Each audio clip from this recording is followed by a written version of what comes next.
সেদিন ডক্টর ইউনুসের সাথে ছবি তোলার জন্য লাইনে দাঁড়াতে হয়েছিল স্বয়ং মেসিকেও।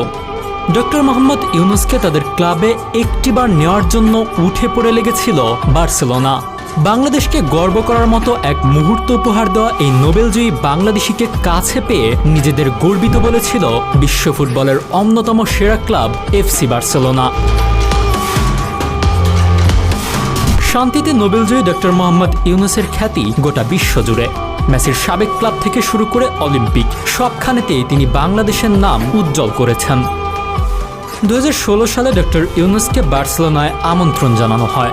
ক্রীড়া জগতের জনপ্রিয়তাকে কাজে লাগিয়ে সামাজিক ব্যবসার মাধ্যমে সামাজিক রূপান্তরের লক্ষ্যে বহুদিন ধরেই কাজ করছিলেন দেশের একমাত্র নোবেলজয়ী ডক্টর ইউনুস। সে লক্ষ্যেই 2016 সালে তার রচিত এ ওয়ার্ল্ড অব 3 জিরোস শীর্ষক বইয়ের স্প্যানিশ ভাষার সংস্করণের উদ্ভাবন